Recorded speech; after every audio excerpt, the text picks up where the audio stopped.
एक राजा के राज दरबार में एक आदमी आया और बोला, मैं पारखी हूं, मुझे आप नौकरी पर रख लीजिए।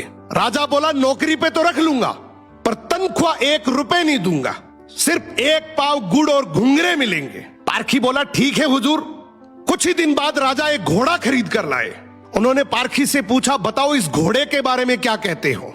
पारखी बोला, हुजूर ये घोड़ा है ही नहीं, ये तो गाय है। राजा चौंक गए। उन्होंने घोड़े बेचने वाले को बुलाया।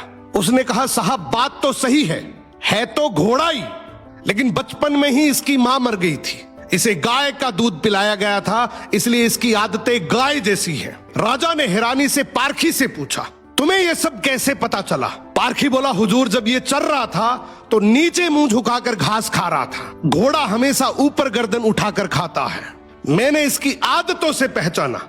राजा खुश होकर बोले, आज से तुम्हें आधा किलो गुड़ और आधा किलो घुंघरे मिलेंगे। कुछ दिन बाद राजा ने फिर पूछा, मेरी रानी कैसी है, बहुत प्रिय है मुझे। पारखी बोला, हुजूर आपकी रानी खानदानी नहीं है। राजा को विश्वास नहीं हुआ।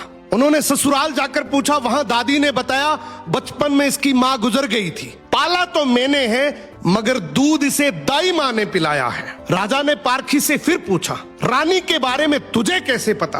पारखी बोला, हुजूर इसके स्वभाव से खानदानी रानी में शालीनता होती है, मगर ये नौकरों पे चिल्लाती है, गाली देती है, इसकी आदतों से पहचान गया कि ये खानदानी नहीं है।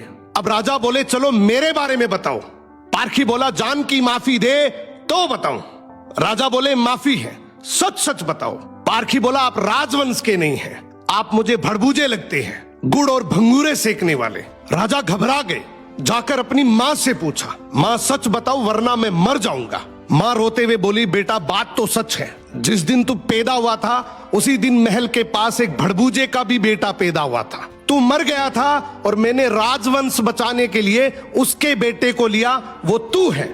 राजा ये सुनकर दुखी भी हुए और खुश भी हुए। इंसान की पहचान उसके चेहरे, कपड़े या खानदान से नहीं होती, उसके चरित्र से होती है। किसी को भी केवल उसकी शकल, सूरत, पद या घर देखकर मत परखो, उसकी आदतें, उसका व्यवहार ही उसका असली परिचय है।